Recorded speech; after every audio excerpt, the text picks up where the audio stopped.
Question? Anything? Yes. I was really impressed by your presentation and your story. So, 20 years ago, you came here Yes. and you didn't expect like that. So, what did you hear about from God and Yeah. and your wife? Good. Yeah. Very good question. I had two things, and I'll end with this. One is there is the approach where I knew that I was not going to come in and be the expert. I was going to come in and learn from the culture. That was key. The other is what I call core values. Is this one? Is your personal core values? Is in my well, this is not exactly, but and I'll show you what I mean. In the seminary that I went, the first semester was spiritual life formation and personal ministry evaluation. This PME, we call it, personal ministry evaluation, was a barrage, and this for counseling was a barrage of assessments. Okay, back when I was in seminary was in the early 90s. This was taboo still, but we were back then the only accepted assessment in the church or even seminaries back then was the spiritual something inventory. You know, are you? That was it. I think there was 5, and that was it. And then that's safe. But we had a counseling a department that was brand new, MFCC, Marriage Family Counseling in the seminary in the San Jose. We were in the Silicon Valley, and very, very solid. And so what they said was, you know what? The reason why we as believers are so not functioning or weak is because we don't know who we are as God has wired us to be. And so the way they did it was we went through so many tests, and they had a lot of this, which was out there. Like your things like anger, you know, are you most productive when it's quiet or chaotic? You know, just sometimes there's just 10 things, but we had to put that all together. And then we come up with, and then we took the Myers-Briggs. Back then, there was no way. Seminars would never touch Myers-Briggs, but we were doing it. And so we did that. All that to say is, when I came out here, I knew who I was, how God had made me. So I had to learn to say no. And I had to learn, that made me say yes to the things that God was leading me to. And so most of the time, we don't know who we really are. And let me tell you, for some reason, I am not a counselor, I'm not this, but through this whole experience, and because of your question, is I have been able to put together what's called discovering your personal core values, an exercise in 3 times, and I've worked with hundreds of people in where you come up with your sloganized core value, what it means to you, and what activities and roles look like. Let me tell you real quickly what that means. Is when I ask you today, who are you? You're gonna say what you do. I'm a choir conductor. I'm a mission director. So it's what you do that becomes your identity, right? That's not the way it should work. It's who you are that should drive your activities. What are you passionate about? What are you excited about? What has God made you to be? So, do you know? You kind of know. But I'll tell you what drives me. You ask me in 30 seconds, Ken, who are you? What are you? I'll tell you, I'm about serving the local church. I'm about innovation and evangelism. And I'm about leadership development. Bye. Where did it say that I did music? Where did it say that I'm a head of a mission? Where did it say? It said none of that. What I'm passionate, I know God wired me to serve the local church. That's why when we started these choirs, never did I even think about making these my choirs. What did I do? I want to serve the local church. What did I do? Innovation, not just innovation, but in evangelism. Thirdly is leadership development.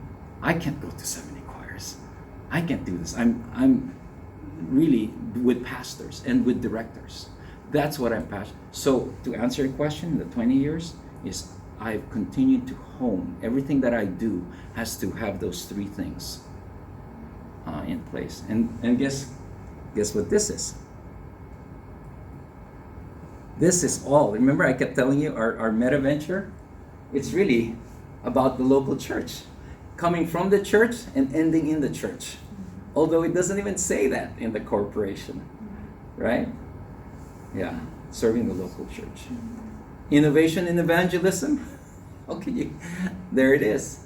And leadership development. Disciple, bringing people out. So that's how I think.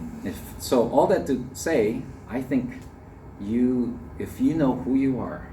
The problem is most of the time we are the way organizations run is when there's a vacancy, we put a body into a vacancy. We don't even care what you really do, or you put. When I came out here first, they knew that I was. By the way, I was also a finance manager, so I handled $150 million portfolio. So I had all that. So okay, you're going to be the assistant business manager. See, they look at the resume, not my core values. Well, I had to develop that eventually. So now all our missionaries, you're going to see. I'll show you. Guess what they have written? I don't care what we don't ask for job descriptions. I want to know who they are, so that I can make sure that I will validate them, I will equip them and unleash them as God intended them to be, not what I think. And that's why that's hard to do, and it takes real effort to do that. It takes us to stop, develop that. Articulate that. And so I can send you that's what I've developed and show you. Anyway, I'll show you. This building is our mission building, and then our mission office is there, and my office is here. I don't live here.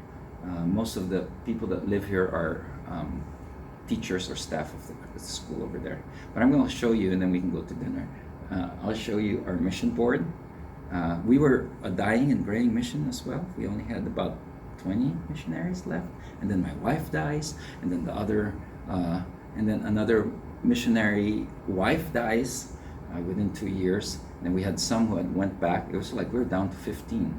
But it was at that time I said also, you know what, God? I said, it's either I'm going to give up or dig deep. And it was a choice I had to make, both as a person and as a mission. We were dying and graying too. And sure enough, within 3 years, we've gone to over 50. And most of them are 30 and under that are coming. They're already here taking, and more are coming out.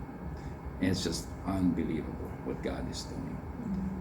And all of them know their core values, because I don't want them to make the mistake. If you know who you are, you know God's going to use you, and you're going to learn how to say no. That's the one of the, for example, when someone normally says, we have a homeless, in my case, right? You know my core values, serving the local church, right? Innovation, evangelism, and leadership development. Someone says, Ken, we've got this great ministry about homeless. And I didn't know that, my core values. I'll say, oh, okay. Can you go 5 hours, 5 hours a week to the homeless ministry? So most of us will just say, yeah, because of guilt, because of circumstance, we're just going to do it. And that's how we operate. Well, what happens? When I meet with so many missionaries who come, we meet, we have coffee, they start saying, they start talking, you start saying, they're underutilized, they're burnt out, they don't have joy, they're not functioning the way they should be. You know why? Because they're not doing what they're supposed to be. They don't know who they are, so they can't do what they're supposed to be. And so all I ask them is, I don't talk about mostly what happens, they blame their organization. I never talk about that. I asked them, so what are you passionate about? They said, oh, I love this. And I said, when you wake up in the morning, what are you excited about? And they say, oh yeah, I love this. I said, and then you know what my next question is? Are you doing that today? I say, no. I say, and then that's where I say, well, I've got this thing, discovering your personal core values. You want to know? And then boom, they get to it. And then it's like the image of a cocoon. But that's a butterfly is ready to fly in that cocoon, but we're stuck in a cocoon. And then boom, when your core values, you're like that butterfly that goes away. It's a long answer, but that's what keeps me going. And that's why another thing is with your core values, it's supposed to last. That's the way God wired you. It doesn't change. So that's why it doesn't say music or playing the piano, because that's what I am, right? Because what if I didn't have my hands? Then I've lost my significance and purpose in life. No, I can still be serving the local church. I could still be innovation evangelism. I could see. And so core values has to be constant. And that's we go through all that in that exercise. And that's why when my wife passed away, it was like I was not confused at all. I knew. Because there's no reason for me to be here in Japan, if you think about it. No more children, no more wife. What's the point for me to stay? Except for my core values. I know exactly. So, in there. I'll show you and we can go. And we can talk some more.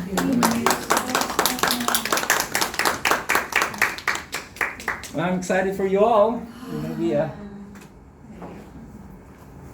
hope that was helpful. Blessed